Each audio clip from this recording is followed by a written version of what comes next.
কলা গাছের মধ্যে ফুটাইছি। প্রবাসা থেকে বাড়িতে আসছি, যা টাকা পয়সা কামাইছি সব বউয়েরা তো দিছিলাম। 30-35 লাখ টাকার মতো আত্মসাৎ। মানে রক্তাক্ত খুবই, মানে একটা মানুষ নাই যারা ধরার মতো। আমার ভাই কিশোরগঞ্জের কঠিয়াদীতে এক প্রবাসীর বাড়িতে হামলা, মারধর ও লুটপাটের অভিযোগ উঠেছে। এতে প্রবাসীর বর্তমান স্ত্রী সহ অন্তত 3 জন গুরুতর আহত হয়েছেন।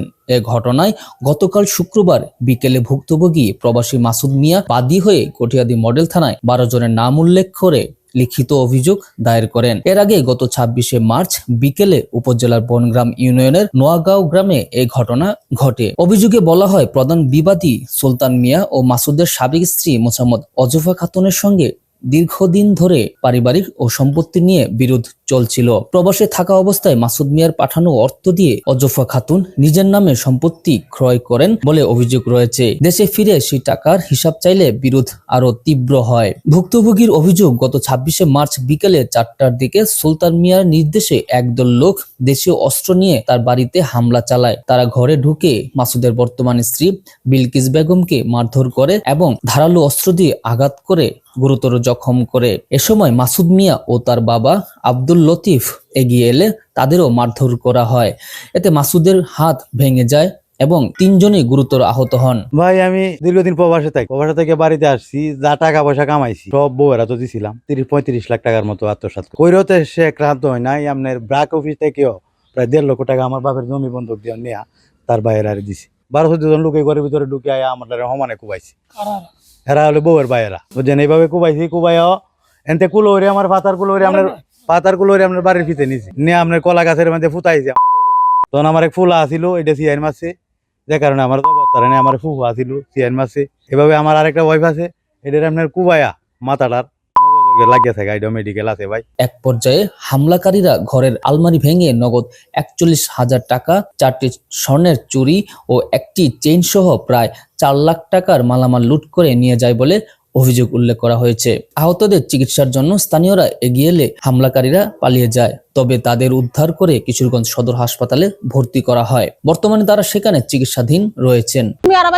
একটা দুধ দেয় আয় দিয়ে 3টা মানুষ মাছ ঘরে বা ফিরে রয়েছে। মানে রক্তাক্ত খুবই, মানে একটা মানুষ নাই যারা ধরার মতো। উড়ানটা ভরা মানুষে। তখন কত মাসের কাছে কইছি যে কেউ একটা গাড়ি আনুন না, আর তো হাসপাতাল নেবো, মানে কেউ আমার সাহায্য করছে। যারা ইয়াল্লা ধরে শান্তির বাজার গেছি, শান্তির বাজারও চিল্লাইছি যে কেউ একটা গাড়ি করে দিন। এরা 3 জনের দরাদরি হয়ে এই গাড়ি তাই তুলছি। তুললে পরে আমরা হাসপাতাল নিছি। আমরা 2 জনের কাছে একটা টিহা নাই। হ্যাঁ নিছি পরে ডাক্তার কোথায় তাড়াতাড়ি বেলিড আনুন। বেলিড জানবাম এর মধ্যে আমরা তো একটা টিহা নাই। পরে একজনের থেকে 10 টিয়া চাইছি, পরে একবারে দিছে 10 টিয়া। কিবার কথা ভর্তি হতাম, ভর্তি হলে টিহা লাগবো 40টা। আমি কই আমরা তে নাই। পরে আরেকবার আমরা 40টাতে ভর্তি হরাই দিচ্ছি। ভাই বলতে দেখতাম মাইরে ফেলাই যাবো ওঠে নিজে যাবো তো আমি আমরা কই বাবা আমার ভাই মাসুদ ও তার প্রতিবেশীরা জানান, পূর্ব পরিকল্পিতভাবে এ হামলা চালানো হয়েছে। এতে বিপুল আর্থিক ক্ষতি হয়েছে। এখন ভুক্তভোগী পরিবার নিরাপত্তাহীনতায় ভুগছে। এ ঘটনায় সুষ্ঠু বিচার চেয়েছেন তারা। আমরা শুনছি যে টাকা পয়সা আর যে কাগজ বাতি নেয়া মহিলা গেল চললে বাহার যাওয়ার পরে আবার এই মহিলা মামলা দিল। মামলা পরে বিভিন্ন দরবার হয়েছে, মীমাংসা করতে পারছেন। তখন ইদারিং আমার এই ঘটনা হয়েছে, বাড়িতে আইসে পরে আমার বাড়ি পাশাপাশি, তখন আমি হসপিটাল গিয়া আর ভর্তি করতে কোনো লোক নাই। অন্যদিকে মাসুদের প্রথম স্ত্রী অজুফা খাতুনের পরিবারের পক্ষ থেকেও পাল্টা অভিযোগ তোলা হয়েছে। তার মা জুমেলা বেগম দাবি করেন, তার মেয়েকে দীর্ঘদিন ধরে নির্যাতন করা হয়েছে এবং ঈদ উপলক্ষে শ্বশুর বাড়িতে গেলে তাদের উপর হামলা চালানো হয়। তিনি ঘটনার সুষ্ঠু তদন্ত বিচার দাবি করেন। এ বিষয়ে কঠিয়াদী মডেল থানার পক্ষ থেকে জানানো হয়েছে, অভিযোগটি তদন্ত করে প্রয়োজনীয় আইনগত ব্যবস্থা নেওয়া হবে। বড় বইয়া কাটতেছি আর বসে বারেন্দা বয়ার পরে আপনার আটকা মারা দরজা তো উদা আটকা মারা গড়ে ঢুকে গেছে 5 লোক। বাইরে আরো 17-18 আছে মহিলা টহিলা, তারা আয়া আপনার দরজা লাগাইছে। লাগানোর পরে যা এই প্রথম কুবটাই দিছে বউয়ারে কুবটা যখন দিছে, আমি ঘরে তাকে যখন কাইতেছি দেখি যে বউ আইলে ঘুরেছে না। এভাবে মারাতে গিয়ে আমি এই যে আঘাত কূপ পাইছি, একটা কূপ পাইছি, আর বাড়ি সারি লাগবে।